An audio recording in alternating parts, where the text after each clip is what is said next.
Bonjour et bienvenue à Presse Éco, votre tribune hebdomadaire d'analyse, de commentaires et de débat sur les sujets qui ont marqué l'actualité nationale et internationale avec nos chroniqueurs qui sont des hommes des médias, des analystes. Avec eux, donc, nous revenons sur ces sujets-là pour les analyser, pour les décortiquer. Aujourd'hui, nous allons évoquer un ensemble de sujets. D'abord, au niveau national, il s'agira des 12 morts de Tanwal Bougou. Nous allons revenir sur ce sujet qui a marqué l'actualité. Et puis, second sujet, il sera question de la chefferie à Fada, 2 rois pour un trône, comme on le dit. On va donc discuter des dessous de cette affaire qui fait également bouger beaucoup de lignes. Et puis, troisième sujet, il y a question de la Covid-19. On évolue toujours, on est maintenant à 100 actifs et puis entre bien d'autres éléments sur cette pandémie-là. Nous allons donc discuter. Et puis, dernier sujet au plan national toujours, c'est Boussouma, le royaume de Boussouma, où le nouveau Dima a créé un parti, l'Alliance panafricaine pour la démocratie. Nous allons donc discuter de ce sujet-là avec mes invités. Premier invité, Inoussa Ouedraogo est directeur de publication de Bendre qui est un bimensuel qui paraît version papier également en ligne. Merci Inoussa d'être sur ce plateau. Et puis Évariste Faustin Consembo, il est chroniqueur média, il est président du Cercle d'éveil qui est une association de défense des droits de l'homme, également premier porte-parole du FORA qui est le Forum Alternatif des citoyens. Merci Évariste d'être sur ce plateau. Et puis Lagui Bama est rédacteur en chef du bimensuel d'investigation Courrier confidentiel. Merci Lagui d'être sur ce plateau. Et puis enfin, dernier invité, Mamadou Ali Kompaoré, il est journaliste, il est aujourd'hui cadre au ministère de la Communication. Merci Ali d'être sur ce plateau. Avec vous, on va donc revenir sur ce sujet. Le premier, c'est cette affaire de 12 morts de Tanwal Bougou qui a soulevé beaucoup de vagues. On en a parlé la semaine dernière et aujourd'hui, nous allons revenir sur ce sujet-là avec d'autres éléments, notamment avec cette sortie du collectif contre l'impunité et la stigmatisation des communautés également. Aussi, ces 2 autres sorties au plan international, c'est l'ambassade des États-Unis qui a donc publié un document, également le Human Rights Watch également a fait publier quelque chose. Nous allons donc en parler. Et pour commencer, on va replonger dans cette affaire, avec cette sortie du collectif. C'était en conférence de presse lundi dernier. Aziz Diallo, le député maire de Dori, au présidium de cette conférence de presse du collectif contre l'impunité et la stigmatisation des communautés. Son cousin fait partie des 12 personnes mortes dans la cellule du poste de gendarmerie de Tanwal Bougou dans l'est du pays. Elles étaient arrêtées selon un communiqué du procureur du Faso près le tribunal de grande instance de Fadangoma pour suspicion de faits de terrorisme. Je confirme pour mon cousin qu'il a reçu une balle dans la tête. Je n'ai pas ouvert les sacs des autres, donc mon témoignage ici n'est pas scientifique. Mais mon cousin a été exécuté d'une balle dans la tête. Si on peut tuer des êtres humains comme ça dans notre pays en 2020, l'heure est grave. L'heure est grave car selon le CISC, ces personnes auraient été enlevées et exécutées par les forces de défense et de sécurité. Les pauvres ont été enlevés manu militari. Non pas dans la nuit, mais dans la journée, aux environs de 13h et 14h. Et c'est dans le marché de Penkiangou, 5 km de Tanwal-Bougou, par des éléments de la gendarmerie nationale, renforcés par des volontaires pour la défense de la patrie. Bastonnés, humiliés, ils ont été rassemblés comme du bétail sur la place du marché, avant d'être amenés à bord de 2 véhicules 4x4, au moins 2 véhicules 4x4, dit-on, vers l'est, c'est-à-dire en direction de la gendarmerie de Tanwal Bougou. C'est donc la raison pour laquelle le collectif demande la démission du ministre de la Défense. Nous demandons au ministre de la Défense, Serif Sy, à s'assumer et à démissionner pour rendre service au peuple burkinabé. Nous demandons également au capitaine Zungrana François à également emboîter le pas pour démissionner. Le collectif contre l'impunité exige par ailleurs une commission spéciale d'enquête impartiale pour établir les circonstances de ces décès. Vous avez tous suivi donc cet élément-là du collectif. Qu'est-ce qu'on peut dire déjà, Inoussa Ouedraogo, sur cette sortie? Le collectif demande la démission, notamment du ministre de la Défense, Serif Sy, également du commandant, on va dire, de la gendarmerie. Est-ce que c'est trop fort demandé par le collectif? Bon, le collectif est peut-être dans son rôle, je ne sais pas. Mais pour moi, si ce qui s'est passé à Tanwalbougou s'avérait, c'est une situation assez dramatique. Le procureur a indiqué qu'il y a une enquête en cours. Le Premier ministre également, qui est intervenu sur la question à l'Assemblée nationale la semaine dernière, a indiqué que des enquêtes administratives et judiciaires étaient en cours. Donc, je pense que moi, je m'en tiendrai à ces enquêtes-là qui arrivent, aux résultats, espérant que ces enquêtes-là seront menées dans les règles de l'art et que chacun pourra, évidemment, en fonction donc, de ces enquêtes-là, se situer par rapport donc, à la conduite à tenir.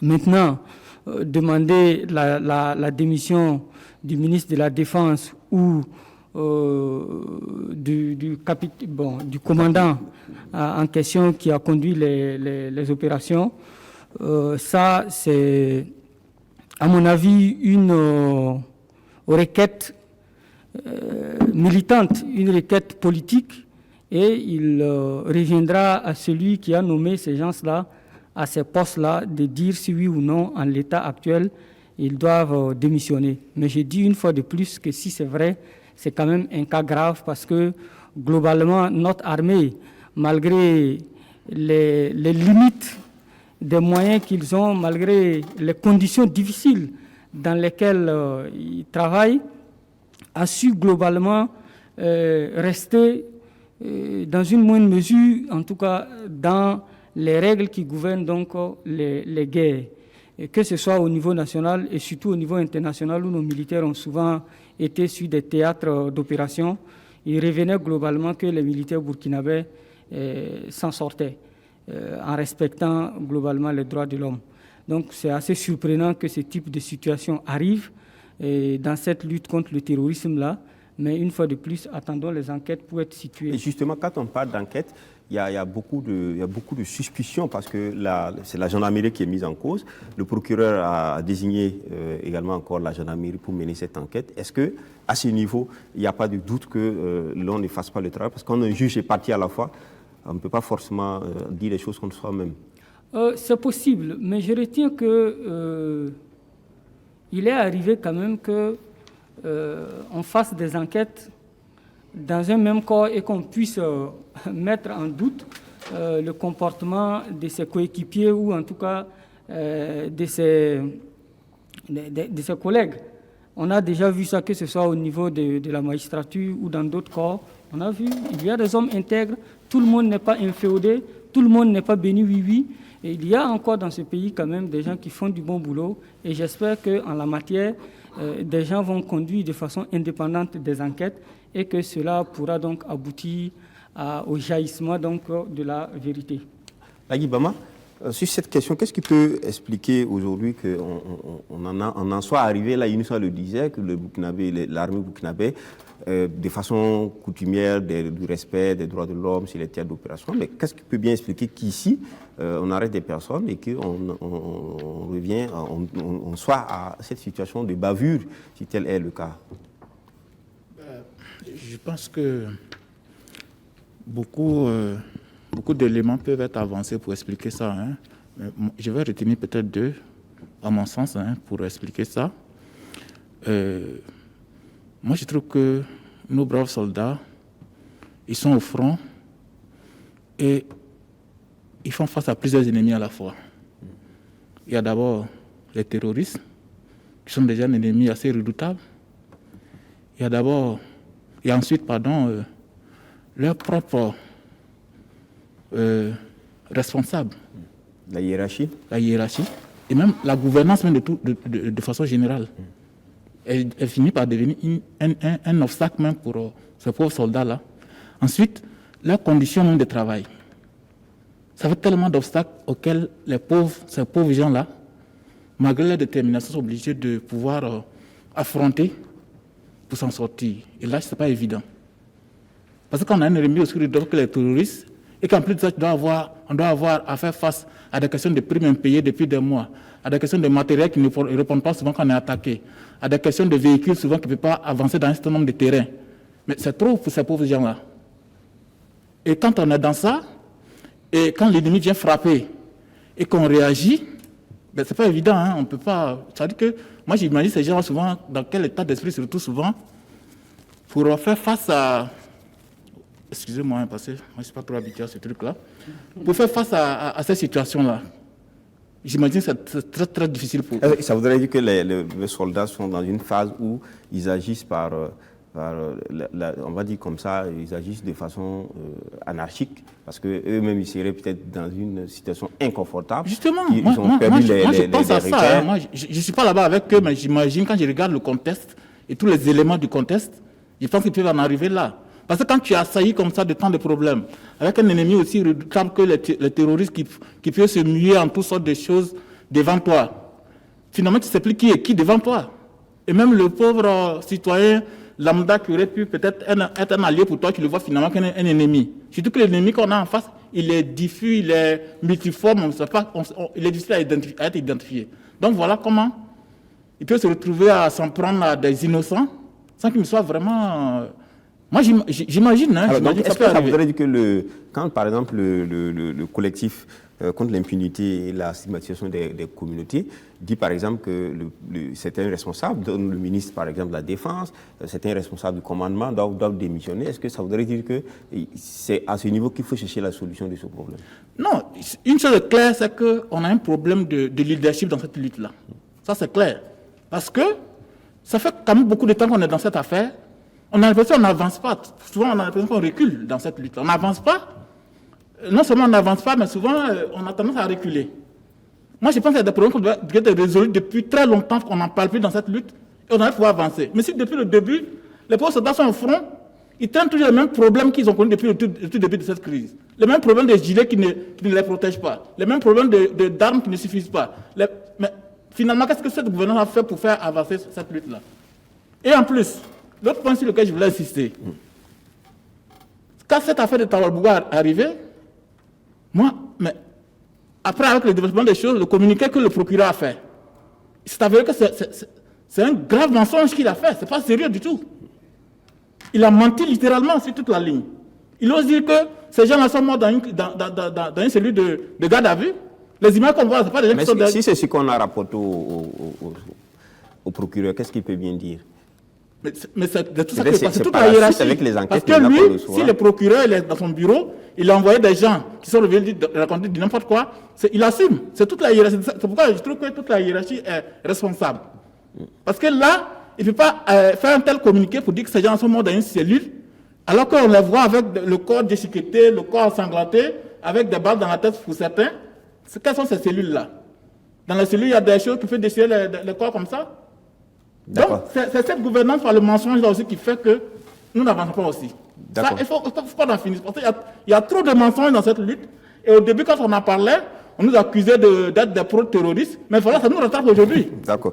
Hein? C'est ça qui nous rattrape aujourd'hui. Il faut qu'on arrête de mentir aux gens. Il faut qu'on soit sérieux. Et dire la vérité aux gens pour qu'on puisse savoir comment on va évoluer ensemble. Mais si on pense qu'on peut gouverner par la ruse, par le mensonge, on n'avancera jamais. Ça, c'est sûr. Merci. Lagui, Ali, avec toi, on va parler de cette...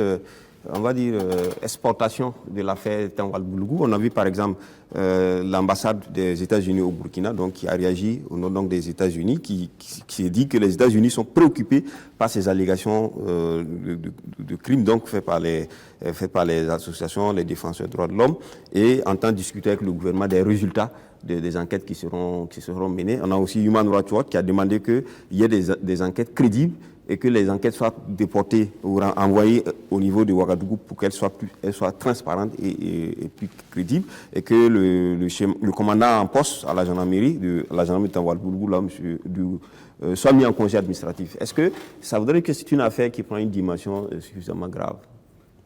C'est le moins qu'on puisse dire. Si les chancelleries étrangères, notamment l'ambassade des États-Unis, se mêlent de cette affaire, ça veut dire que nous avons dépassé encore, nous avons fait un palier en plus sur cette question de la lutte contre le terrorisme, et cela effectivement n'est pas une très bonne chose pour notre pays.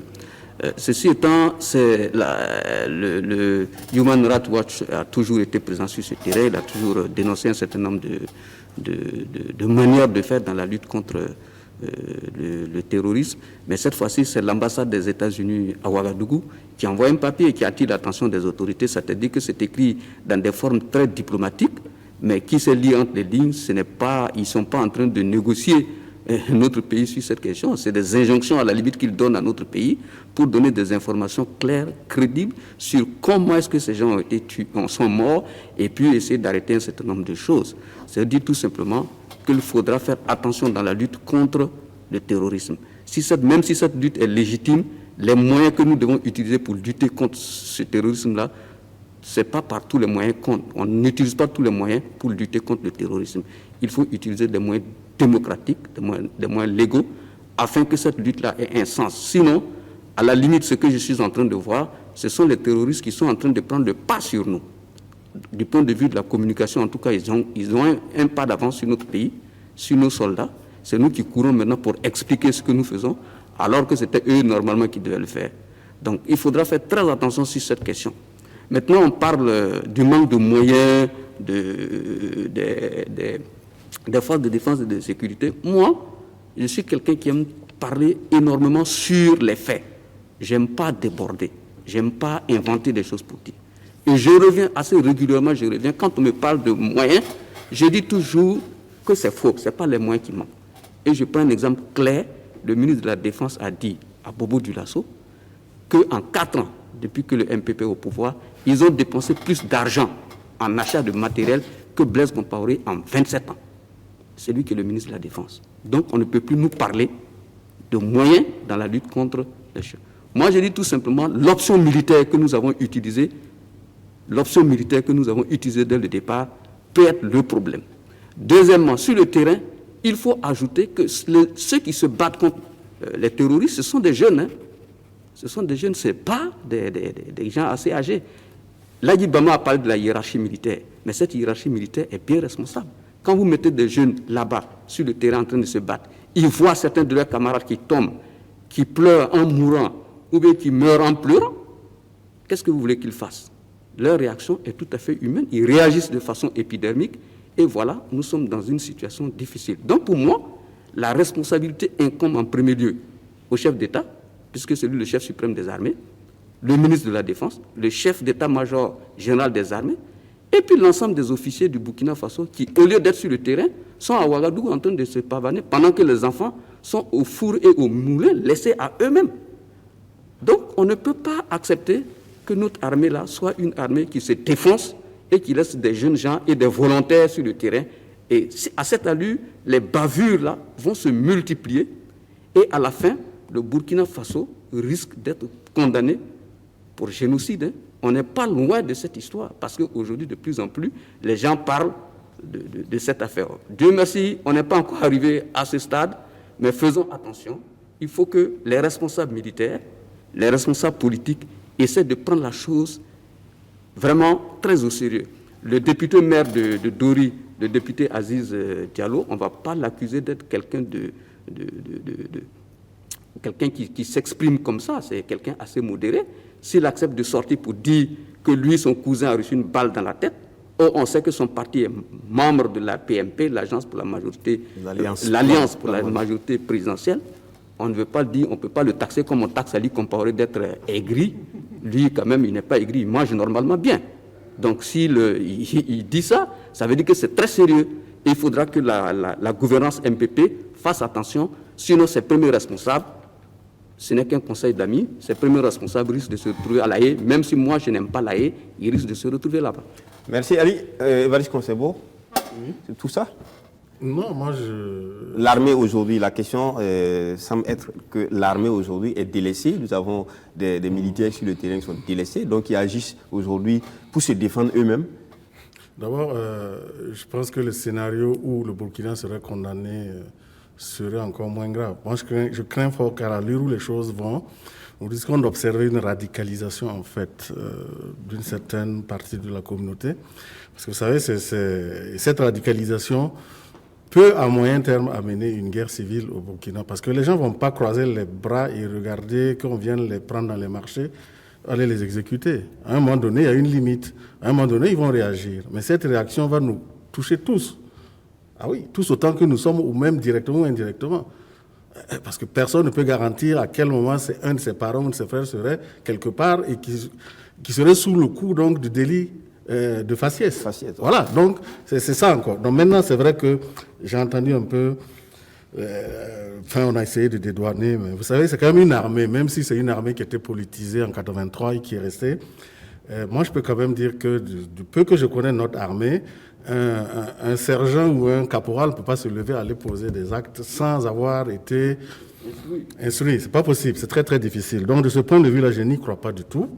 Je pense que tout simplement, ils ont agi, c'est vrai, je comprends aussi humainement, mais la problématique ici, c'est ça. Nous sommes dans un contexte de terrorisme. Comment est-ce qu'on respecte les droits humains ? Et vous savez, en fait, c'est récurrent. Il y a, je pense que quelques jours avant, dans la gendarmerie de Nongro-Massam, il y a eu un cas aussi malheureux. Benougo. Bon, dans une des gendarmeries. C'est Benougo, oui. Voilà. Et quelques jours après, on retrouve et bon, il y a quand même un ensemble de faisceaux. Maintenant, moi, ce qui me fait quand même un peu douter, c'est les contradictions flagrantes. Quand on voit la sortie du député qui dit que lui, son cousin a été donc la manière dont il a été tué, on voit la sortie du procureur qui dirait que selon les informations qui lui ont été rapportées, ces présumés terroristes ont suffoqué dans des cellules. Et le Premier ministre qui dit que si on n'a pas vu, il ne faut pas dire, si on n'a pas vu qui a fait quoi, il ne faut pas... Bon, on sait quand même si supposé même, par l'absurde, que ces gens aient étouffé dans une cellule, quelqu'un a dû les mettre là-bas, en connaissance de cause. Donc, tout ça, ça ne fait pas du tout... Ça fait très, très désordre. Alors, la question aussi des enquêtes qui pourraient même nous permettre de... Les enquêtes, ça ne donnera rien du tout. Ces questions. Ça, je peux vous le dire. Human toi, tu as demandé, par exemple, que les enquêtes soient faites au niveau de Ouagadougou et que l'ambassade des États-Unis soit demandé à pouvoir voir les résultats par la suite. Donc, il y a un ensemble de volonté de vérifier, de suivre cette enquête. Comment voulez-vous que l'enquête puisse être menée par des gendarmes qui eux-mêmes sont directement mis en cause, que ça soit donc au niveau donc de Fada ou de Ouaga? C'est pas possible. La seule façon de rassurer les gens, c'est une enquête qui serait concomitamment ordonnée, organisée, avec plusieurs composantes. Là, si c'est la composante gendarmerie, et même la composante police dans notre pays, je vous assure que moi, je peux vous donner les résultats de l'enquête. On n'a pas besoin. D'accord. Voilà. Bah non, je suis tout à fait d'accord avec lui. Je souris un peu quand il nous a parlé tantôt parce que ce pays, quand même, il ne faut pas être amnésique. Hein. On a assez de cas dans notre histoire récente qui montrent qu'on ne peut pas faire confiance d'emblée comme ça à ces corps-là quand il s'agit d'enquête concernant leurs propres éléments. Ça, quand on nous dit que l'enquête est en cours, moi je considère que bon, c'est fini, il faut oublier cette affaire. Même moi, dans mon propre cas, on m'a dit depuis janvier qu'il y a une enquête qui est en cours. Mais moi j'ai rangé ça, ils ne comprennent pas sur cette enquête-là. Mais cette affaire, il faut être tellement sérieuse qu'il ne faut pas badiner avec, il ne faut pas jouer avec. Et moi, je vais même plus loin que ce que le grand frère vient de dire. Il faut carrément même penser à mettre une commission d'enquête internationale même en place pour cette affaire, si on veut avancer. Parce qu'on laisse ça dans les mains de la gendarmerie, c'était comme si on a décidé que bon, ces gens-là, ils sont morts, tournons la page et puis on continue, parce qu'il n'y aura rien. Tant que c'est la gendarmerie, il n'y aura rien. Je suis d'accord avec lui sur ce point. Ensuite, ce qu'Ali disait aussi, ça m'étonne de la part du grand frère Ali. Il me surprend par sa naïveté. Parce qu'un ministre a dit qu'on a dépensé combien de milliards pour payer des armes, il pense que l'armée est forcément armée. Dans ce pays, combien de fois on n'a pas vu des budgets qui ont été... je ne sais pas, je ne trouve pas les bons mots. Il faut ajouter que même le budget récemment... il dit qu'on a dépensé des milliards, ça a suffi pour conclure que l'armée est vraiment armée? Non, mais soyons pas naïfs à ce point. Hein? Il a même été déjà connu que on a vu des chantiers ici où sur papier, des maisons sont construites, tu vas sur le terrain, il n'y a rien dessus. On a vu ça dans ce pays. Donc ce ministre-là, s'il a dit ça, ça ne regarde pas. Moi, je regarde ce qui est sur le terrain et moi, tout le temps, je suis en contact avec quelques éléments qui sont au front, qui me rapportent leur vécu, leur souffrance là-bas. Et c'est là-bas que moi, je parle. Mais je ne me fie pas au fixe d'un minute pour aller s'asseoir après avoir bien mangé à Bobo. Je ne suis pas naïf, mais je ne fais que... Je suis journaliste, je rapporte les faits, je ne vais pas les déformer. C'est ce que j'ai entendu, que j'ai rapporté, tout simplement. Maintenant, mon commentaire sur ça, tu sais très bien mon commentaire. Mais je rapporte des faits d'un ministre de la République qui a dit quelque chose, tout simplement. Oui, Ceci étant... ce ministre-là. Mais en même temps aussi, le ministère de la Défense, il y a une année, n'a pas pu consommer tout son budget. Voilà, n'a pas pu consommer plusieurs milliards. Mais ce qui est certain, ce que Laguiba m'a dit, ce qui est intéressant, c'est qu'effectivement, il faut mener les enquêtes normalement. Mais ces enquêtes-là ne peuvent pas être menées par la gendarmerie, par la police, ou bien je ne sais pas par qui, à l'intérieur au Burkina Faso ici. Parce que ça va être très difficile que les forces de défense et de sécurité se mettent une balle dans la tête. Alors, est-ce que finalement, quand on parle d'enquête, c'est bien beau, mais il y a le côté aussi politique. Pourquoi est-ce qu'on ne tire pas les conséquences politiques? Mais je suis en train on est dans une situation de lutte contre la lutte. On a vu, par exemple, même hier, ou en fait, c'est le délai 24 ou 48 heures, au Niger, on a vu qu'il y a des officiers supérieurs qui ont été relevés dans le cadre, bien sûr, de cette lutte. Au Mali, on en a vu. Pourquoi est-ce qu'au Burkina, on n'a jamais vu de démission ou de limogeage, etc. Mais je vous ai parlé au départ de la gouvernance de ceux qui dirigent ce pays. C'est pour ça que je dis qu'il faut qu'on attire l'attention du chef d'État, du chef de l'État, qui est le chef suprême des armées. C'est à lui de prendre les dispositions quand il y a des bavures de ce genre, quand il y a des manquements de ce type, des manquements graves qui portent atteinte à l'unité et à la sécurité de l'État. Mais si lui-même, il ne dit rien, il y a un ministre de la Défense, il y a un chef d'État-major, il y a des commandants dans les régions. Et ces bavures, j'allais dire, vraiment, franchement, des bavures que seuls des milices peuvent commettre. Ces bavures-là sont commises par des soldats formés. Ça, c'est un gros problème. D'accord. Ceci étant, il faudra, bien entendu, que les responsables politiques s'assument. Or, ces responsables politiques elles-mêmes ne veulent pas s'assumer. Au contraire, elles veulent noyer le poisson dans l'eau. Qu'est-ce qu'on fait? En fait, au niveau politique, je pense que ce que le gouvernement aurait pu donner comme un signal fort, c'est la suspension quand même. Ça, c'était le minimum des personnes impliquées dans cette affaire, même si c'est une suspension administrative. Mais connaissant le contexte un peu de notre pays, vous savez très bien que ce n'est pas possible. Inoussa? Il y a plusieurs choses qui ont été dites sur lesquelles je souhaite revenir. Très rapidement. Très rapidement, l'implication de l'ambassade des États-Unis ou de Human Rights Watch. L'ambassade des États-Unis, en la matière, je ne sais pas pourquoi ils s'invitent dans un débat interne. Moi, je ne vois pas l'ambassadeur du Burkina Faso aux États-Unis s'impliquer de cette façon dans les affaires internes. Parce que les ambassades des États-Unis, ce sont nos financiers, ce sont nos partenaires. Ils appuient les forces, l'armée burkinabé et contribuent à sa formation. Ce sont nos financiers, oui. Je peux admettre qu'ils nous donnent des armes, mais ce n'est pas une raison pour s'impliquer directement dans les affaires internes du Burkina Faso. Ça, c'est un premier aspect. C'est pareil pour Human Rights Watch, qui est une organisation internationale de défense des droits de l'homme, oui, américaine aussi, oui. Donc, je comprends le lien.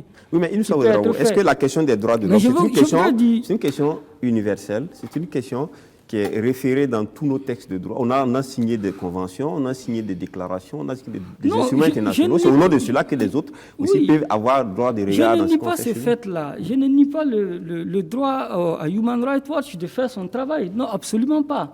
Mais je dis que la question des droits humains dans la lutte contre le terrorisme doit être abordée de façon sereine.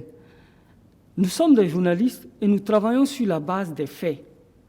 Et souvent, Human Rights Watch demande de faire des enquêtes parce qu'il soupçonne des choses. Human Rights Watch n'a pas dit qu'il y a eu effectivement ce dont on accuse. Voilà pourquoi j'ai dit, moi je joue la carte de la prudence. J'ai dit, si ce qui s'est passé s'avérait, c'est grave, parce que ça ne devrait pas arriver, et il faut rectifier le tir, et il faut sanctionner ceux qui sont à l'origine de ce fait.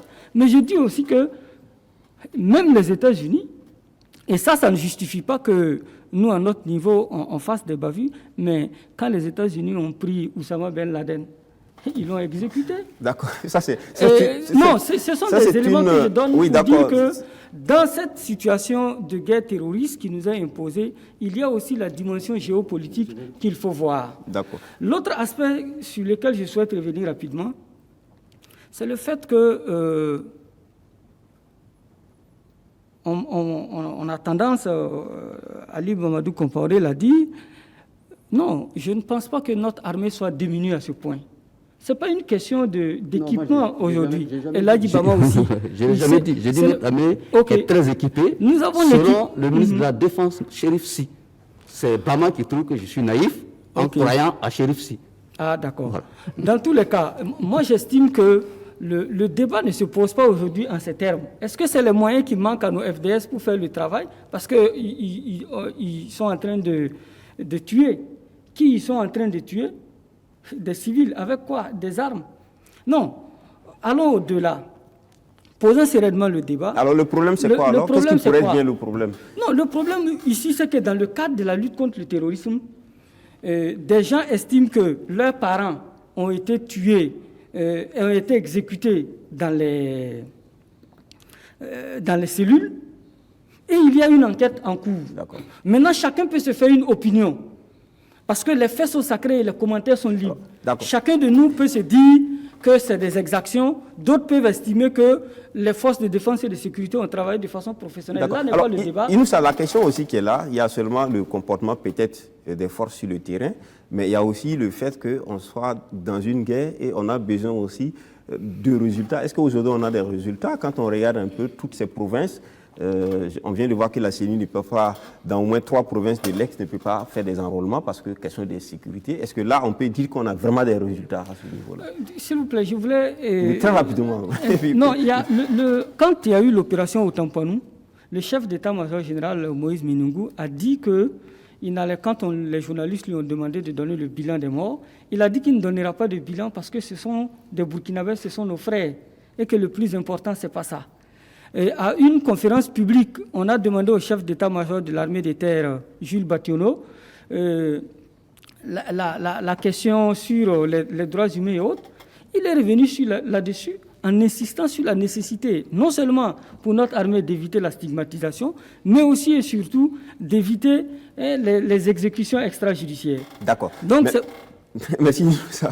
Alors, une seconde et puis on va passer. En fait, ce que l'ambassade des États-Unis a demandé n'a rien de grave. Ils ont tout simplement demandé que les enquêtes aillent au bout, parce qu'ils savent très bien que dans notre pays, il y a beaucoup d'enquêtes qu'on a engagées, mais qui ne sont jamais allées au bout. Ils ont demandé aussi qu'on mette en cause les responsables qui soient traduits. Donc moi, je ne vois rien du tout de... D'accord. C'est pas fini. C'est vrai que vous avez parlé de la question des résultats. Oui. Mais non, il suffit de regarder la réalité du terrain. Vous saurez très bien que ça ne fait qu'empirer. Et d'ailleurs, vous avez cité les éléments que la CENI a donnés pour dire que c'est des zones juste ajouter quelque chose sur l'implication des États-Unis dans ce qui se passe dans ce pays. Moi, je n'aime pas dire tel autre a fait ça, tel autre, c'est pour ça que tel autre. Mais ce n'est pas la première fois que les États-Unis s'invitent dans le débat intérieur au Burkina Faso. On a vu l'article 37, Toulinado Mouchingi dansait du Maïbo et du Kwassa Kwassa dans les rues de Ouagadougou ici, personne n'a rien dit. Quand Blaise Compaoré est parti aux États-Unis et qu'il a parlé, qu'il a dit qu'il fallait un homme fort pour diriger le Burkina Faso, est-ce que c'était au secrétaire d'État américain de dire ça à Blaise Compaoré? Personne n'a rien dit. Donc, ce n'est pas la première fois que les Américains s'invitent dans notre débat. Merci Ali. Et ça ne sera pas la dernière fois. Il faut faire la part entre le débat, politique interne et les questions des droits de l'homme sont des questions qui dépassent le cadre des États. Donc, ce n'est pas la première fois que les Américains s'invitent dans le débat. On va continuer pour parler de la question de chefferie à l'Est, à Fada. On a 2 chefs maintenant, 2 rois. Midié Diba Tombiano, qui a été le premier intronisé avec son nom de règne, Ntamba. Il a été intronisé le 15 mai 2020 et par la suite, on a Tigué Mohamed Tombiano également, nom de règne, Ampali également, qui a été intronisé le 18 mai 2020. Tous réclament en tout cas être le 32e roi du Goulmou. Alors la question est là aujourd'hui. C'est une situation qui vient à un moment donné où cette région est tout simplement dans l'œil du cyclone, parlant du terrorisme et tout. Comment est-ce qu'on s'en sort, Bama? On ne s'en sortira pas, tout simplement. Non, ce n'est pas compliqué. Parce que, tel que le tableau que tu peux me présenter, si on ne se ressaisit pas, on ne s'en sort pas. Parce que, voilà des gens, quand je dis des gens, c'est nous tous, nous voilà, sous une grosse pluie qui nous bat, et on est là en train de se battre nous-mêmes encore en plus. On s'en sort comme on ne s'en sort pas. Ce qui se passe à l'Est est tellement dramatique que souvent, je sais pas trouver des mots pour en parler. Est-ce qu'il y a des mains politiques? Parce qu'on entend dire que tout mais ça c'est clair, c'est clair. Les gens même des mains politiques qui tirent les ficelles. Ça a toujours été comme ça. C'est pas à Fada seulement. On a vu ça un peu partout. Le dernier cas en date, c'est, comment ça s'appelle, vers la frontière du Ghana, quelque part après Ouarghaï. Il y a une localité là-bas où les gens se sont entretués il n'y a pas très longtemps. Nous, notre rédaction était à un moment donné, les gens venaient chez nous pour demander à ce qu'on puisse faire des choses, pour qu'on puisse arrêter de poursuivre des gens comme des lapins. Et tout ça, ce qui est dramatique, c'est le politique qui est toujours derrière. Ça, c'est immanquable. Et quand le politique s'invite dans ces milieux-là, ce n'est pas pour venir faire du bien, c'est pour tout gâter. Et ce qui se passe à Fada, c'est la même chose exactement. Il y a un chef qui est certainement le chef qui est d'inspiration de la tradition de la localité qui est là. Parce que ce qu'il ne faut jamais oublier, nos traditions là, on ne peut pas tricher dedans. Les choses sont tellement bien calées depuis le départ que quand on veut être honnête, on ne peut pas se discuter dedans. Mais c'est quand on veut venir faire dans la ruse, la politique et tout ça, que tout se gâte. Sinon, on sait comment on se succède dans la tradition. Il ne devrait pas avoir de problème normalement. Mais quand il y a des problèmes, c'est quand il y a un politique qui voit que celui-là qui est pressenti pour être le chef, et il n'est pas de son bord, il préfère avoir quelqu'un qui est de son bord pour passer là, dans l'objectif de pouvoir récolter les dividendes politiques en temps d'élection. C'est ça qui nous amène dans ce travers-là. Et ça, c'est vraiment dramatique. Si nos politiques ne se ressaisissent pas, c'est le pays, c'est notre résistance même qui est menacée dans cette choses. Comment est-ce qu'on a pu arriver là? Parce que quand même, Fada, il y a des notables, il y a toute une organisation sociale traditionnelle. Mais il y a aussi le cadre politique, les autorités, le MATD, le gouvernement, tout le monde a regardé, allez. Est-ce que ça voudrait dire qu'il appartenait aux gens de Fada de trouver la solution en interne? D'abord, il faut dire que c'est très déchirant. C'est dramatique de voir que à l'heure actuelle, c'est une région qui est en proie à beaucoup de difficultés, beaucoup de problèmes, et que cette royauté qui a fait vraiment la fierté en fait de notre pays dans le temps se s'entre-déchire. Ça, c'est d'abord le constat. Mais maintenant, il faut se souvenir qu'en 2002, lors aussi de l'élection de Koulpenjeni, il y avait des difficultés, mais qui ont quand même pu être aplanies. Maintenant, c'est vrai, avant peut-être de rentrer dans le fond, il faut mettre en exergue un peu ce qui amène les gens à... Effectivement, je suis d'accord, les politiques sont là, mais ils souffrent que sur les braises. S'il n'y a pas de braises, les politiques ne vont pas pouvoir souffler. Parce que tous les deux rois, chacun s'appuie sur des prétentions. Premier roi, lui, sa prétention, il dit que son aïeul qui a régné depuis 1920, je pense, a été roi. Maintenant, le deuxième lui dit que son père a été roi. Or, il semblerait qu'il y a des accords qui datent depuis, donc, je pense, jusqu'au 31e roi, qui dit que pour être roi, il faut détenir ça de son père. Je pense que tout le débat est là. Donc maintenant, pour dire à Bamako que ce n'est pas aussi calé que ça, si c'était calé que ça, les règles étaient calées, on se retrouve dans une situation un peu comme en Arabie Saoudite. Souvenez-vous la révolution que MBS veut faire. Oui, c'est ça, parce que jusqu'à présent, tous les princes peuvent prétendre au trône. Or, à un moment donné, ils ont essayé de recadrer. C'est ça le débat. Mais maintenant, c'est vrai que ça, il y a de la matière pour les politiques de venir. Chacun aimerait bien voir. Surtout que quand on regarde aujourd'hui, par exemple, le second, Ampali, par exemple, premier adjoint au maire de Fada, qui est appartenant au parti au pouvoir. Bon. Maintenant, moi, en fait, beaucoup de gens ont vu cette crise venir, parce qu'on a eu quand même des informations, comme quoi depuis déjà le 20 février, l'administration territoriale a été saisie officiellement pour mener des missions de médiation. Apparemment, donc, ces médiations n'ont pas donc abouti. Mais c'est vrai que ce n'est pas son domaine, c'est la tradition. Et c'est là le drame. Il faut craindre vraiment que la déchirure donc, de cette région.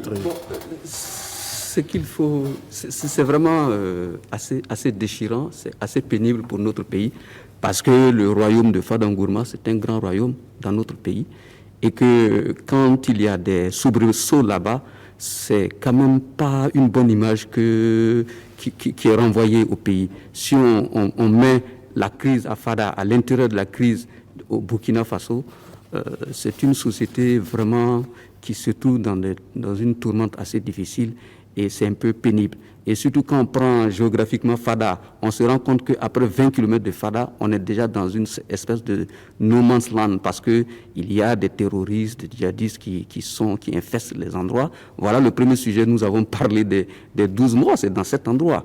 Bon, donc s'il y a 20 km au maximum, Fada n'arrive plus elle n'est plus administrée.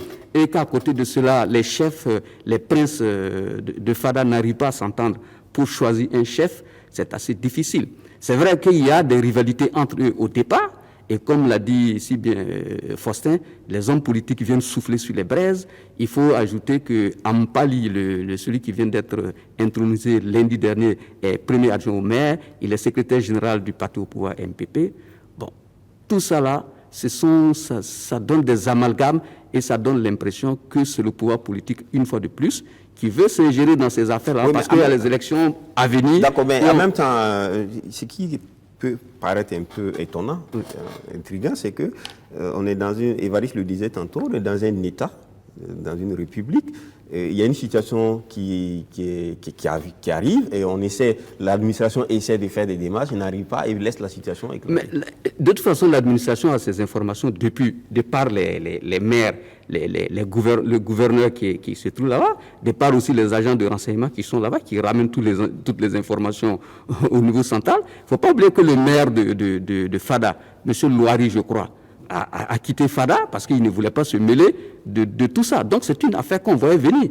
Mais le gouvernement est resté tranquille, n'a pas cherché les moyens pour essayer de trouver des solutions. On aurait peut-être pu envoyer le royaume de Fada Gourma a bien des relations avec le royaume de Ouagadougou. C'est à peu près ce sont les mêmes gens qui ont eu des branches assez séparées qui se sont retrouvés. Je pense que le royaume de Boussouma, du Yatenga et certaines personnes auraient pu intervenir auprès de ces princes prétendants-là pour qu'ensemble on trouve une solution pour ne pas montrer ce tableau un peu désolant de la situation à Fadangourma. Je pense qu'il faudra trouver rapidement une solution. Mais tel que c'est fait, moi j'ai écouté certaines personnes, ça va être difficile puisque les deux sont déjà intronisés et que, bon, ça sera assez difficile qu'on recule et que Fadangourma risque d'avoir deux rois jusqu'à ce que, oh Seigneur, l'un d'eux meurt, je ne sais pas par quelle chose, pour qu'enfin celui qui est là puisse régner. Mais ce n'est pas Fada seul, il y a dans d'autres localités du pays où il y a plusieurs princes, plusieurs rois, monarques qui règnent. Mais Fada, c'est autre chose. On parle de Fada parce que c'est un grand royaume.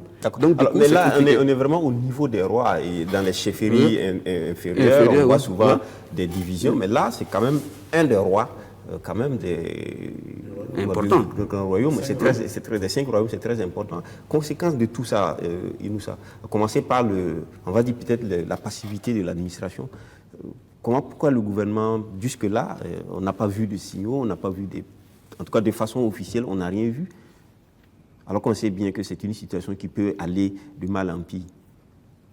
Bon, je ne sais pas s'il revient au gouvernement ou à l'administration de façon générale de s'ingérer dans ce type d'affaires, tant que cela se passe dans des cadres strictement traditionnels et religieux. Pour le cas de Fada, de ce que j'ai pu avoir comme information, c'est que d'abord, tous les princes ont le droit de concourir, donc en tout cas, voilà, chaque prince, il m'est revenu qu'il y a 11 grandes familles, voilà les lignées, et que chacun, au décès d'un roi, peut prétendre donc au trône. De ce point de vue, c'est tout à fait compréhensible qu'il y ait plusieurs candidats. Il m'est revenu même également qu'il y a plus de 20 candidats en réalité qui étaient partants pour être roi de Fada. Et donc, il y a eu des tractations, plusieurs tractations. Et puis, bon, finalement, c'est les deux qui étaient chacun de son côté en train de se battre pour pouvoir avoir la royauté. Aujourd'hui, on en a deux. C'est regrettable, mais ce n'est pas surprenant. Ce n'est pas un fait nouveau, en fait. On est habitué de ce type de situation-là, où les questions de chefferie, voilà, a toujours suscité ce type de problème-là. Moi, par contre, ce qui m'a un peu surpris et qui me fait sourire, c'est qu'on se rend compte que ce sont mes parents à plaisanterie, il n'y a pas que les Mossi qui aiment les NAM. Voilà. Mais le souhait, c'est que véritablement, les uns et les autres puissent se parler.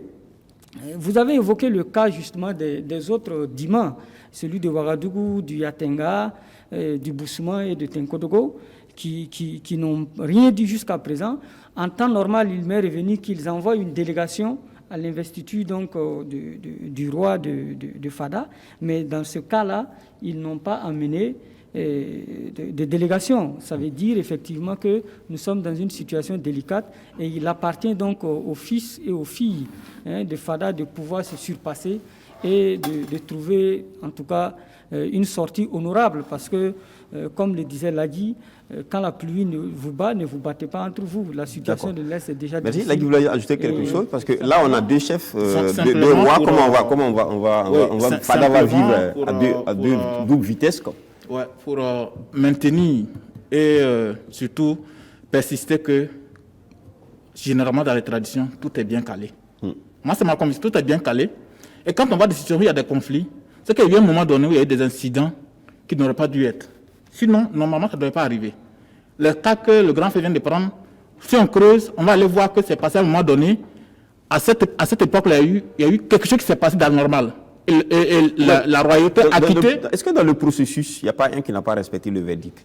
Ça, c'est clair. On creuse, on va trouver qu'il y a en tout cas qui est hors la loi. Sinon, si tout le monde voulait respecter la norme qui existait depuis, on ne doit pas avoir cette situation-là. Il y a toujours des moments où il y a des petits malins qui viennent, qui veulent tout faire pour bousculer l'ordre qui est établi, pour pouvoir, parce qu'ils sont forts à un moment donné, bien parce que bon, il y a eu peut-être une maladie. En tout cas, il y a toujours un incident qui vient pour basculer tout, et puis bon, on se retrouve dans les désordres. Sinon, tout est bien calé. Et le plus souvent, je maintiens que c'est la politique. Dans le nom me revient maintenant, dans la localité de Zouaga, où il y a eu aussi des morts récemment. C'est la même chose. Là encore, les gens nous disent que bien des mois avant cette crise-là, l'administration a été alertée. Et contrairement à ce qu'Ims a dit, ça dit que l'administration dans ce contexte peut bien jouer un rôle si il est vraiment objectif, il veut faire avancer les choses. Parce que quoi qu'on dise, tous ces gens-là, ils sont quand même dans un pays qui est organisé. Tout à fait. Et quand il y a une administration qui est là, l'administration territoriale, c'est son rôle. Et puis, bien intervenir, et puis mettre de l'ordre. Maintenant, quand on voit que l'administration ne réagit pas, c'est généralement dans des cas où lui qui est en pôle parti, qui devait être normalement là, n'est pas peut-être du bon côté. On ne le veut pas là-bas. Et l'administration reste là parce que la situation ne l'arrange pas. Sinon, si la situation l'arrangeait, il pouvait bien arranger les choses. À Zouaga, c'était la même chose. Il y avait quelqu'un qui devait être là, mais comme il n'était pas du bon bord, on a tout fait pour les situations pourries, tout ça, finalement pour venir imposer quelqu'un qui ne devait pas être là. Donc c'est toujours des petits calculs politiques comme ça. L'administration n'est jamais neutre, n'est pas suffisamment neutre. La constitution burkinabé reconnaît un rôle, en fait, à la chefferie traditionnelle coutumière. Donc c'est une autorité, en tant qu'autorité morale. Donc de ce point de vue, si la constitution donc reconnaît, c'est que l'administration doit pouvoir agir, organiser leur fonctionnement. Je dis que l'administration n'a pas sa place dans les questions traditionnelles de choix du pouvoir. Ce que l'administration doit faire, c'est de travailler à ce qu'il n'y ait pas d'affrontement entre des clans, entre des rivaux. Ce que l'administration doit faire, c'est de travailler à avoir un climat serein. Mais là, on a deux rois, il n'y a pas de sérénité, c'est évident, et les conséquences peuvent être plus graves. C'est ce que je dis. S'il y a deux rois, ils vont finir par trouver une solution sans que ce soit le gouverneur ou le... Je ne sais pas comment ça va procéder, mais ici, moi, j'ai la faiblesse de croire que c'est des choses qui se gèrent dans la pure tradition et que les habitants de Fada finiront par trouver cette solution-là. Si l'administration se mêle de cette affaire de choix, elle finira par s'embourber. Et donc, pour moi, elle doit se tenir à équidistance des deux candidats et jouer son rôle d'administration et jouer son rôle donc d'apaisement. C'est pas possible. C'est pas possible à partir du moment où l'administration n'est pas neutre dedans. L'administration a son candidat dedans. C'est ça la réalité, il faut reconnaître. Ah, ça, je ne savais pas. Mais bien sûr. Ça, je ne savais pas. C'est comme ça. Voilà. Est-ce parce que c'est quelqu'un qu'elle veut placer? Ah, d'accord. Il ne faut pas se voiler la face. Non, il y a toujours quelqu'un qui le pouvoir en place veut mettre là. Non, je pense qu'il faut que Bama nuance un peu. C'est pas l'administration. Il y a l'adjoint au maire.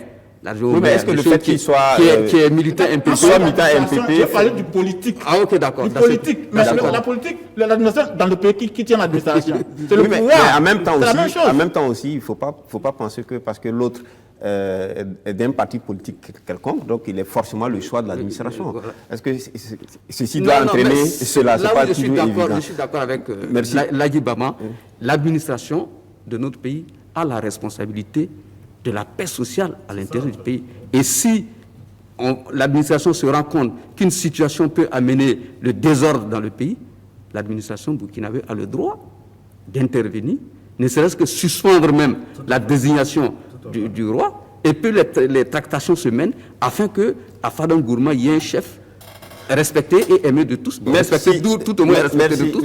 Merci Ali. Mais dans cette situation, c'est un cas. Peut-être que si les différents partis font recours à l'administration, pour que l'administration puisse intervenir. Tout ça, est-ce qu'aujourd'hui, l'administration des deux partis, le premier roi, le deuxième roi, est-ce qu'ils ont saisi l'administration pour contester l'autre? Chacun se sent légitime dans son coin, il n'a pas à s'adresser à... Merci, on va continuer pour parler cette fois-ci du Covid-19 au Burkina Faso. Nous sommes à 831 cas à ce jour, 679 guéris, 100 cas actifs, toujours actifs. Dernièrement, il y a eu 17 cas, dont 13 importés, 17 cas de contamination, dont 13 importés, donc venus de l'extérieur, et 3 à Ouagadougou, 1 à Bobo-Dioulasso. Alors, on est en train d'évoluer, Covid-19, apparemment, les signaux commencent à être porter plus d'espoir. Inoussa Ouedraogo. J'espère vraiment qu'on s'en sortira. Et de façon globale, je crois qu'à travers le monde, les chiffres alarmistes que nous avions il y a un mois sont en train de se réduire. Et nous espérons aussi qu'au Burkina, la situation va se maintenir comme ça et qu'on continuera à respecter les mesures barrières pour que globalement on puisse donc atténuer les souffrances de cette maladie-là. Mais ce qu'il faut ajouter, c'est toujours la gouvernance et la gestion de la pandémie donc, par l'équipe qui est en charge. J'ai comme l'impression que malgré tout ce qu'on a connu comme difficulté de départ, malgré les soucis de gouvernance qu'on a connus, il y a toujours des problèmes qui demeurent. Et à ce niveau, je me dis qu'il faut véritablement qu'on fasse le ménage. Lesquels, par exemple, parlant de problèmes? Non, je prends par exemple le cas de ces étudiants venus du Niger. On dit qu'ils ont fui, d'autres disent qu'ils n'ont pas fui, et qu'on les a libérés en fait. Et qu'il y a le docteur Bikaba indique que un premier test a été fait et que le second test qui a été fait, les résultats n'ont pas été donnés avant que ces gens-là ne partent des hôtels. Bref, il y a toujours une cacophonie. Et il est très bien que la part des choses se fasse entre le politique et les techniciens. J'ai toujours soutenu qu'il faut laisser les techniciens, c'est-à-dire les agents de santé, les médecins et autres, faire leur travail. Et le politique devait être à un niveau où il vient en soutien, il vient mettre à la disposition des techniciens les outils nécessaires pour lutter contre cette maladie. Mais chaque fois que le politique lui-même veut s'insérer dans la gestion technique des problèmes, on fait toujours face à ces problèmes, à cette cacophonie-là. Et véritablement, il faut que ça cesse dans le cadre du Covid parce que c'est une situation sanitaire assez dramatique. Évariste ? Non, j'ai cru comprendre que dans le dispositif en place actuellement, tous les Burkinabés forcément qui viennent de l'extérieur sont testés. J'ai cru comprendre et puis mis en quarantaine. Bon, moi en tout cas, je suis un peu satisfait de la gestion parce que pour moi, les techniciens dans ce domaine, je l'ai toujours dit, c'est les épidémiologistes qui devaient prendre en charge. C'est vrai qu'il y a des couacs, le cas par exemple des étudiants qui sont partis, ben ça, il y a des couacs, mais en fait aussi notre point d'inquiétude, c'est les cas importés. Parce que si on arrive à contenir du point de vue intérieur donc, cette maladie-là. Maintenant, parce que tout le monde sait qu'elle est venue de dehors, hein, le Burkinabé qui est dans son village n'en a que cure de cette maladie. C'est des cas importés. Donc maintenant, il va falloir que le dispositif vraiment, au niveau donc des points d'entrée du pays, on doit cerner carrément tous les points d'entrée du pays, à commencer par l'aéroport et puis les grands points de passage. Et c'est à ce niveau maintenant, et je pense que la réussite donc de la maîtrise donc de cette épidémie va résulter donc de la capacité donc à pouvoir donc maîtriser les points d'entrée du Burkina. Alors il y a le CFA par exemple qui a demandé la levée du couvre-feu. Bien de voix s'élèvent également dans le milieu des affaires. On demande la levée du couvre-feu. Je vous assure qu'à l'heure actuelle, je suis pas le seul à se poser la question. La dernière fois d'ailleurs, le CFO aurait été instruit à demander au gouvernement de nous expliquer le bien fondé du maintien donc du couvre-feu à l'état à l'heure actuelle. Bon, il faut déjà saluer la gestion de la Covid-19 là, après les petits couacs ou bien les grands couacs qui ont secoué la mise en place du mécanisme pour lutter contre ça. Il y a quelques victoires qui sont engrangées, il y a moins de nouvelles contaminations, beaucoup plus de guérisons. Il faut saluer cela, c'est de dire que nos médecins sont vraiment sur pied, ils font assez bien leur boulot, que les Burkinabés également, contrairement à ce qu'on dit, ce ne sont pas des gens aussi écervelés et qu'ils font attention à ça. Donc sur ce côté, c'est assez intéressant, mais il y a les côtés, j'allais dire, latéraux de cette maladie. Il y a la question de l'école, la question de l'économie du pays. Bon, je vois qu'à la télé, dans certaines radios, on donne des cours et tout ça. Et ça, c'est un gros souci qu'il faut prendre en charge dès maintenant parce qu'on va véritablement vers une situation catastrophique. Si l'école ne reprenait pas ou bien reprenait dans de très mauvaises conditions, on risquait de sacrifier encore une certaine génération d'enfants, d'élèves de notre pays. Ça, c'est assez terrible.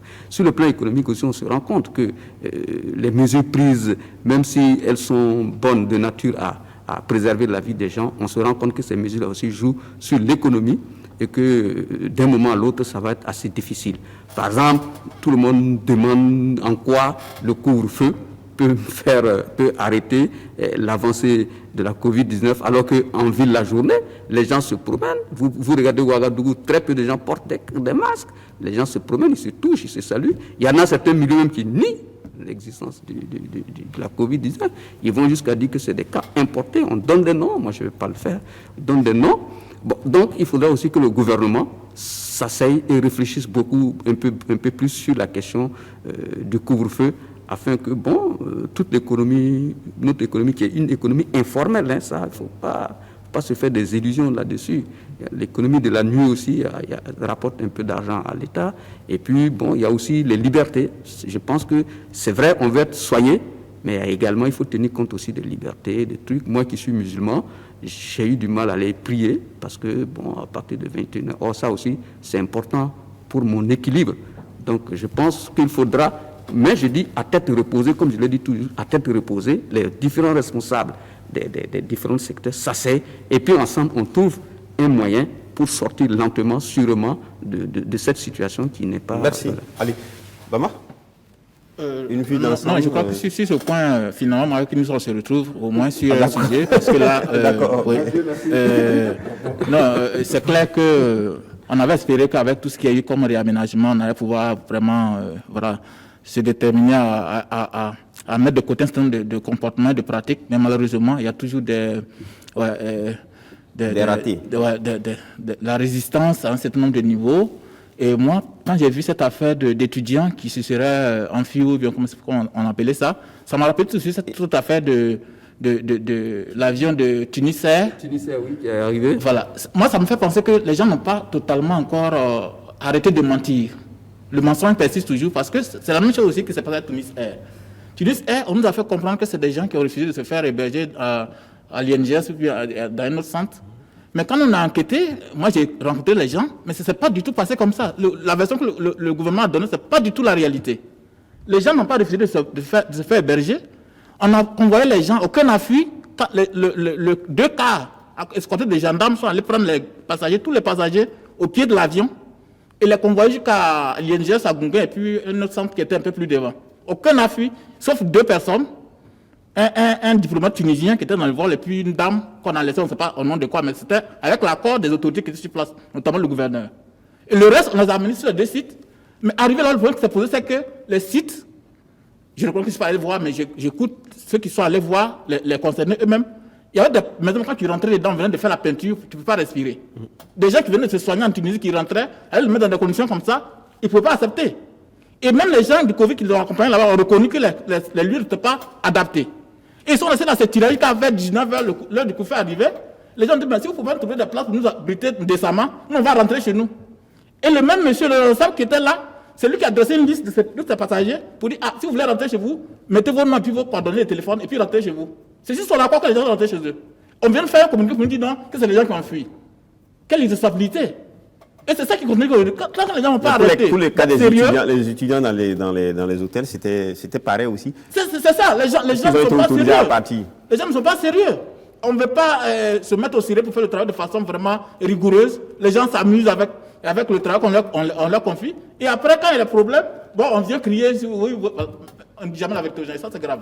Moi, je pense qu'en fait, on a dramatisé le problème. Pourquoi? Parce qu'à partir où on a le contact des gens, à l'extérieur, ailleurs, par exemple, les gens se confinent chez eux. Oui. Les gens sont en quarantaine chez eux, ils sont suivis.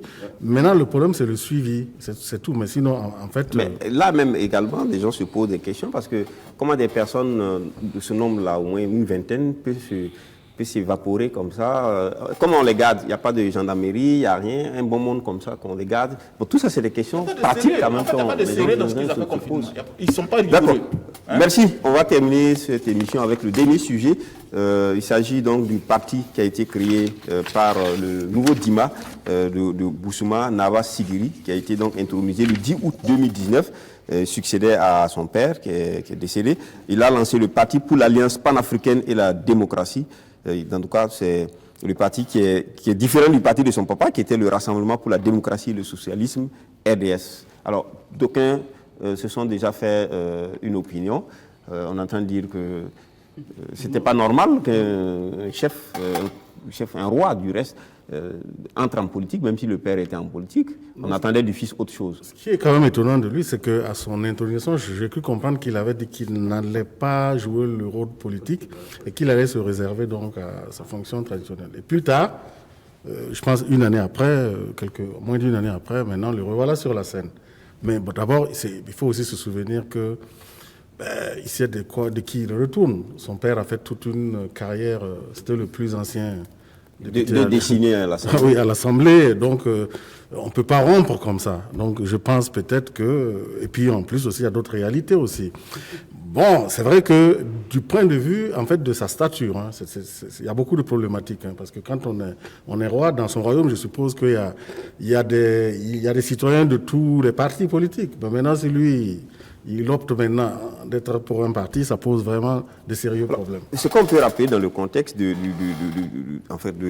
cadre politique qu'avait mis son papa en place, le Rassemblement pour la démocratie et le socialisme, il y avait une cassure entre le groupe de Wen Lassida et son père. Et il y a même eu 2 congrès différents qui n'ont pas eu de récépissé de la loi de l'administration. Alors aujourd'hui, le fils qui lance un parti, ce parti va donc s'asseoir également dans ce conflit-là.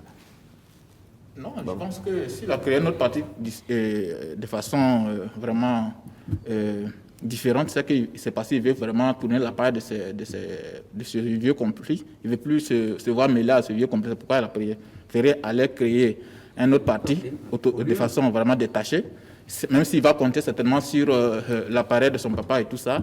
Mais en tout cas, je pense qu'au moins là, on ne peut plus lui reprocher ce qu'il y avait comme tard avec l'ancien parti de son papa. Je pense que c'est ça.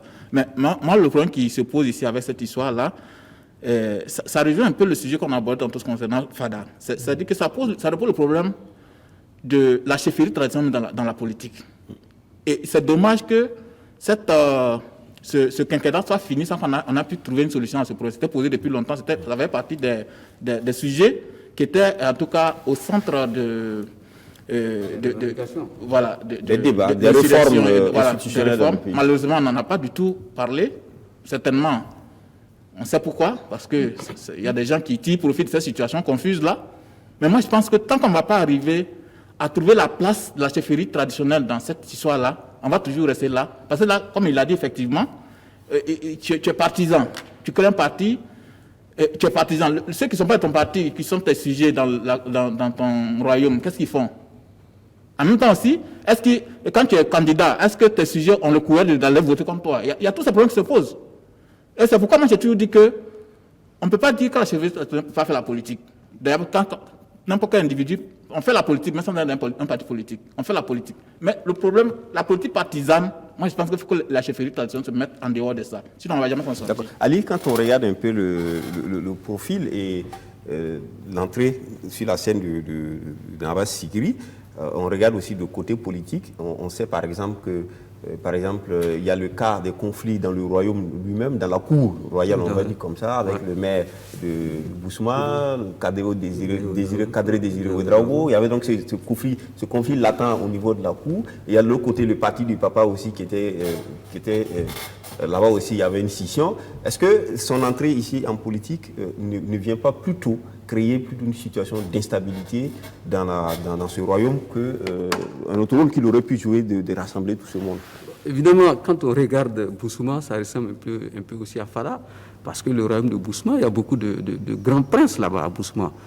Vous avez parlé de Kadri Désiré Ouédraogo, je crois qu'il y a eu l'ancien officier de l'armée Kassoum Ouédraogo, il y a pas mal de gens qui sont aussi des princes qui ont... Je crois que Kassoum même était prétendant à la royauté de Boussouma. Malheureusement, il n'a pas été retenu par les sages. Donc, mais ce nouveau roi qui vient d'arriver, en tout cas, a dit à ses débuts qu'il ne ferait pas la politique. Bama va me dire que je suis encore naïf d'avoir cru. Bon, mais ce n'est pas le cas, je ne sais pas du tout. Mais enfin, on se rend compte aujourd'hui, parlons sur les faits, il a créé son parti politique, l'Alliance panafricaine pour le développement, je crois. Mais il y a un aspect sur lequel on ne parle pas assez souvent, c'est-à-dire réellement quel est le poids, j'allais dire, économique des rois, des chefs coutumiers dans notre pays. Moi, j'ai essayé de regarder, ce n'est pas des gens assez nantis. Hein.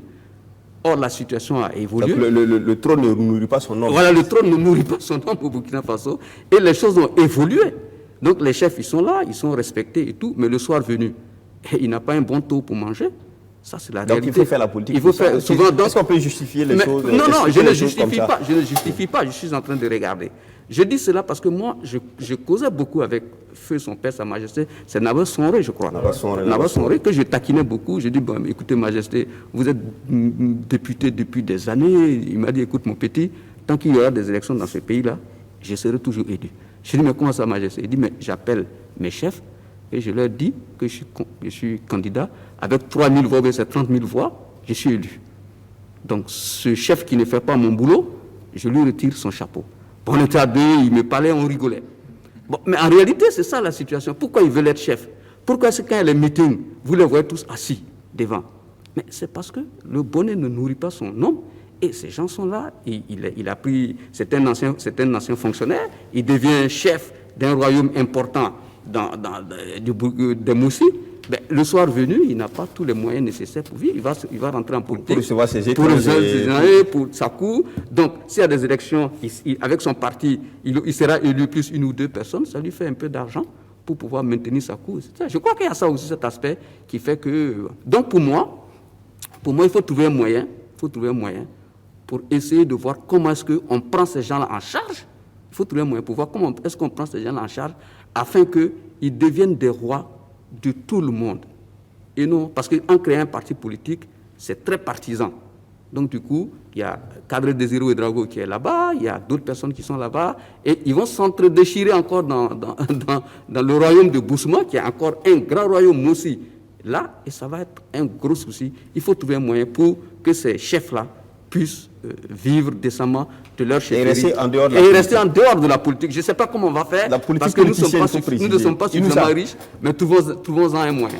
Le chef aurait dû rester neutre, comme depuis toujours, ou de plus en plus la tendance est de dire que les coutumiers, les dépositaires donc des valeurs traditionnelles, religieuses, doivent pouvoir rester à l'écart de la chose politique et jouer un rôle un peu plus rassembleur.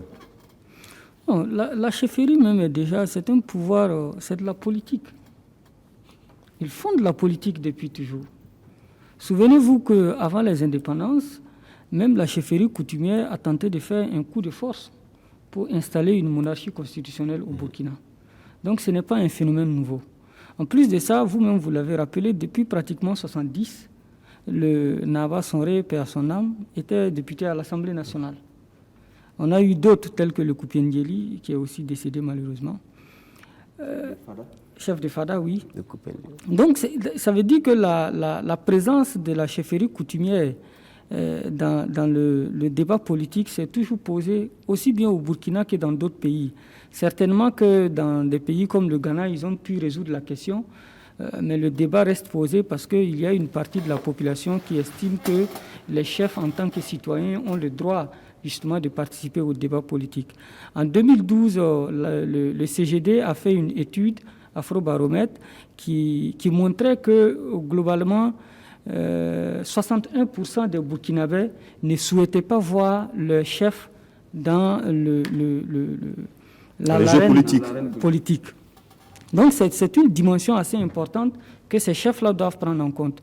Et au CCRP, en 2012, effectivement, lors des réformes, les débats sur les réformes, là, le débat a encore été posé et on était dans le sens, en tout cas, de constitutionnaliser justement cette chefferie coutumière-là, de sorte à ce que les hommes politiques restent sur l'arène politique et les chefs traditionnels, qui sont quand même les dépositaires d'un certain nombre de valeurs, puissent rester dans leur coin, de sorte à ce qu'il n'y ait pas d'amalgame.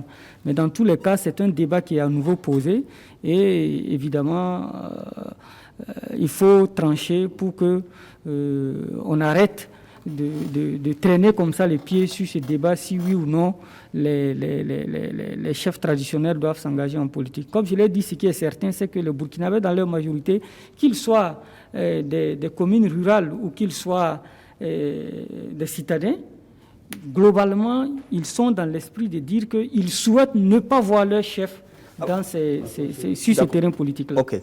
Oui. Je voudrais quand même dire, parce que quelque chose, au vu quand même de mon expérience sur le terrain, en fait, on est dans ce genre de débat-là, c'est un peu intellectualiste, quoi. C'est pour je parle le cerveau. Sinon, la réalité du terrain est que, du fait de l'absence de l'administration et de l'État dans beaucoup de zones, c'est eux qui sont là, c'est eux qui sont dépositaires du pouvoir. Hein. Oui, mais justement, quand on regarde un peu, leur rôle n'est pas à nier, leur rôle d'administration sociale n'est pas à nier, ils jouent un rôle très important partout ailleurs. C'est avec le développement que ça peut les chefs de canton, c'est avec le développement que ça peut La question, c'est pourquoi ils vont au-delà, puisqu'ils ont déjà le pouvoir suffisamment d'administrer. Mais pourquoi ils vont au-delà pour chercher à conquérir des postes politiques? Est-ce que si c'est des questions seulement financières, etc., pourquoi on ne trouverait pas des solutions? Vous allez trouver cette solution comment? Je sais qu'on a tenté avec le CGD pour prendre le modèle du Ghana. Mais attendez, parce que c'est un désordre aussi qui les profite. C'est comme un marché, chacun rentre et puis... Mais si les chefs de canton, par exemple, les chefs de canton, les rois, etc., recevaient des subventions pour fonctionner. Mais même les rois, c'est quand même compliqué pour schématiser, créer un modèle. Hein, et il faut les classifier, c'est compliqué. Finalement, c'est un désordre qui profite à tout le monde. Et ça m'étonnerait, franchement... Non, moi je crois que... Est-ce qu'on ne peut pas trouver une solution? Le problème n'est pas de dire que les chefs traditionnels ne peuvent pas faire la politique. On est tous d'accord qu'on ne peut pas empêcher quelqu'un de faire la politique. Tout le monde doit faire la politique d'ailleurs. Même nous-mêmes, on fait la politique. Mais c'est quelle politique? C'est ça le problème. S'engager dans un parti politique, c'est pas bon pour un chef traditionnel. Non, le fait d'administrer son royaume et tout ça, c'est politique déjà. Ça suffit. Maintenant, on peut trouver le moyen de... Ce qu'Ali pose comme problème, trouver le moyen de les contenter d'un certain nombre de choses aussi pour qu'ils puissent tenir. Parce qu'il y a un rôle dans la société. Voilà. Maintenant, le fait de dire oui, le chef traditionnel, parce qu'il est chef traditionnel, et il ne doit plus être politique. Non, il peut être politique, mais pas dans un parti politique. Donc, il ne doit pas être partisan. Voilà. Il faudrait aussi souligner que... il y a des chefs politiques qui ont été en politique, mais qui pourtant ont su garder la tête froide, qui sont restés respectables et respectueux, tel que le cas du Nava Sonré. Voilà,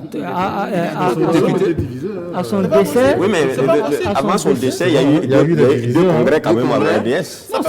C'est dans le cadre de son parti. Oui, mais bien sûr. Je dis qu'en tant que chef, il est toujours respecté. Il a toujours été respecté. Et ça n'a pas... Et la question aussi, c'est cela. La question aussi, c'est qu'on se pose la même question. Quand on regarde un peu l'évolution socio-politique du Burkina, est-ce qu'on pense que la notoriété ou le respect que les gens avaient pour Nava Sonré va se déporter automatiquement sur le Nava Sigri? Est-ce que ça peut être la même situation aujourd'hui? Non, ça ne peut pas être automatique. Finalement, l'autorité morale, etc., n'est plus tellement respectée. Non, ce n'est pas automatique. Je crois que le respect s'impose. Ce n'est pas parce que tu es chef qu'on te respecte. Il y a des chefs qui ne sont pas en politique, mais qui ne sont pas respectés. Et d'autres sont en politique et on ne les respecte pas du tout. Donc, ce n'est pas forcément lié. C'est son comportement, c'est sa capacité à prendre, en tout cas, de la hauteur par rapport à tous les problèmes et de ne pas faire les amalgames. Quand bien même c'est difficile, j'ai dit que, bon, ce n'est pas un phénomène nouveau. Maintenant, il s'agit maintenant de travailler à aller. Parallèle aussi avec l'Est. Je ne sais pas. Mais je voulais ajouter seulement que ce n'est pas à mon avis, non, il ne faut pas limiter la question à des besoins économiques forcément, parce que j'en vois qui, quand même, s'engagent, mais c'est pas pour là, par exemple, c'était un exemple, peut-être qu'on peut citer, Arma Bewende s'est fait chef. Est-ce qu'il en a besoin si c'est des questions financières? Ou bien il prépare sa retraite? Arma Bewende est maire de Ouagadougou. Le Nava Soré est fonctionnaire. Ça parce que ça fait un électorat de son chef. Quand on a besoin d'électorat, donc on est chef. Quand on a besoin de finances, maire de Ouagadougou. Voilà. Plus sérieux quand même, parce que c'est une région aussi qui est attachée à la région du Centre-Nord. Or, vous savez nous savons très bien les difficultés aussi qu'il y a là-bas, les conflits intercommunautaires, les déplacés. Bon, finalement, quand on regarde tout ça avec la région de l'Est, moi, je suis arrivé à me poser la question sur la capacité réelle des chefs encore pour maintenir l'ordre. C'est ça. Merci. Baba, terminer cette émission. Oui, non, c'est juste pour dire un petit truc sur ce que Enoussa vient de dire. Ça veut dire que même quand tu es en politique et puis tu es respecté, ça veut dire que dans ton canton là, ou bien dans ton royaume, ça veut dire que tout le monde doit adhérer à ton parti politique. Imaginez un chef dans son royaume qui est candidat, vous imaginez ces sujets-là aller voter contre lui? C'est pas possible pratiquement. Donc ça joue aussi sur la règle, la de la démocratie.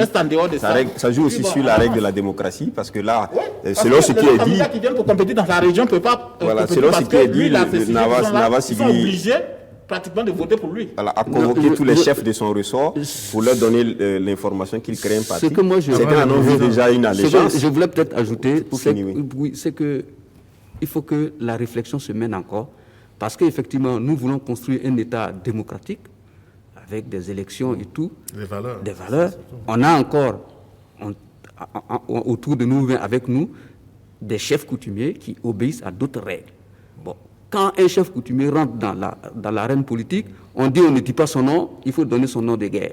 Bon, quand on le toise, on dit non, que tu as manqué de respect au chef, tu as ceci, cela. Donc, ils font des amalgames et tout ça là, il faut qu'on trouve un moyen pour leur dire, pour préserver tout ça. Il faut leur dire, si vous venez sur la arène politique, si tu viens sur la arène politique parce que tu t'appelles Ali Compaoré, et tu deviens chef, tu dis tu t'appelles Nawa Djeremdougou ou quoi, si tu viens sur l'arène politique, si on te dit Ali Compaoré, ne te plains pas, parce que sur l'arène politique, c'est comme ça que ça se passe. Merci, l'arène politique est laïque. Laïque. Merci beaucoup.